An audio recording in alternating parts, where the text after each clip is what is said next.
Hello there guys, and welcome to another one of my videos. I really need to start thinking of better introductions because I really do not know how to start these videos properly. Anyways, today we are discussing 8 things to do / not to do to improve the quality of your half masks in no specific order other than the order that I thought of them in, and also 8 because I couldn't think of any more. So the first thing is actually line the back of your bases. This makes them so much more comfortable to wear for long periods of time, and also by lining it kind of extends the lifetime of the mask, so like the inside isn't being a bit like melted away and destroyed or whatever by like the condensation of your breath. Anyways, you never really want your base to actually be exposed anywhere in the mask, otherwise the mask will just feel low quality. Even if it isn't low quality, if there's exposed like foam or cardboard or something, it does kind of feel that way.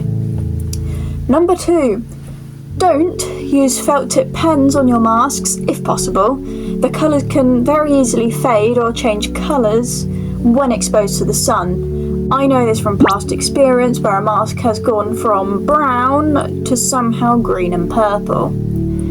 And also, if any amount of water gets on the mask, the pen may bleed out and ruin the entire thing, while other stuff doesn't really do that. Could people not message me right now, please? Anyways, you can paint it using acrylic paint, eyeshadow, or airbrush paint instead. Can people stop messaging me? Anyways, obviously airbrush paint, not many people can do that, it's expensive. Shut up! Anyways, being distracted by people messaging me, like, come on guys, I know I'm famous, but just calm down for a sec, I'm not. Anyways, add some kind of eyeliner. By the way, this is number 3. So add some kind of eyeliner onto your masks. Like, it don't have to be heavy, as long as it's just some kind of like thin black line around the eyes or something. This just adds more overall depth to your masks, and it makes it feel less naked. Like, if you've ever felt like your masks are a bit naked or they're missing something, it's usually because your mask has no eyeliner. And I feel naked without eyeliner too, so your masks probably do as well. Number 4. Like getting used to having 4 fingers, guys. Anyways, number 4. Instead of using felt on your base, you could use fleece instead, since it's a bit easier to paint on and has the appearance of short fur. Also, it's actually a lot easier to put on your bases than felt. So if you've ever like noticed your base like felting is always really wrinkly, maybe try using a different material because your felt might just be a bit thick.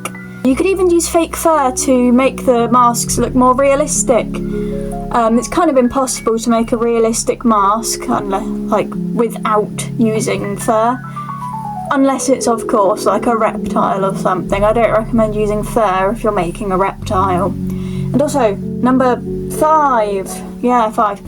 Invest in more high quality materials. You of course don't have to, but generally high quality ingredients make better meals. It's kind of the same logic when it comes to making a mask. You definitely see some improvements in quality when you actually spend more money on making sure your materials are good. Number 6, I don't know what's going on with my hand. Stop messaging me! Don't be afraid to watch tutorials. I wish I could have taken this advice like ages ago, because it took me about 12 masks or something before I finally decided, you know what, these masks, they look flat as hell. Maybe I should probably watch a tutorial about how to make them stop looking flat, and instead of watching a tutorial which could have fixed that in like 5 minutes, I decided to trial 12 times or something, when I really didn't have to do that. Moving on, number 7. Make sure you have planned your design beforehand. Otherwise, you might accidentally stump yourself when it comes to actually figuring out what to do with your base. You might have made the base already, felted it or whatever and you're like, I don't know what to do from here.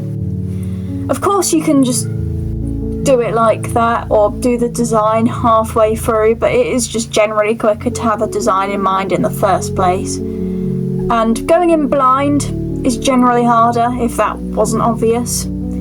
Okay, finally, number 8 in this quite surprisingly short video. Take your time. While I know a lot of people can probably make good masks in one sitting, making literally anything is just quite hard to do in like one sitting. Like, I don't know, you might cook a meal, be halfway through, I'm like, oh, I can't be bothered anymore. You just sit down and wait for something. And then your house sets on fire. Don't do that, okay? It is actually more efficient if you make a mask in more than one sitting. Because in between those sittings, you might suddenly come up with something new and inventive to add to your mask, which you wouldn't have actually thought about while doing it all in one sitting. And also, when you're kind of doing something for a long period of time, whether that be a drawing or, of course, a mask, obviously, the quality of what you're doing does generally kind of decrease like the longer you're working on it, mainly because you're tired and you're feeling less enthusiastic because you've been spending quite a while on it. So those were my 8 tips for you guys. This video is very short, but I'm trying to make short videos just so I don't know, people actually watch my videos more instead of getting bored. So I hope this helped. Subscribe to me, please. Please subscribe to me. Subscribe. Yeah, I don't know. We're almost at 400 or something. I don't know. Also, like this video, because when my videos suck and they don't do well, I like cry in the corner of my room, like over there. Like specifically over in that corner. I like cry for about 10 hours if I only get 1 like. I'm joking. If I get 1 like, I'd be surprised though. But please like my videos, please subscribe, and I hope you enjoyed. Bye!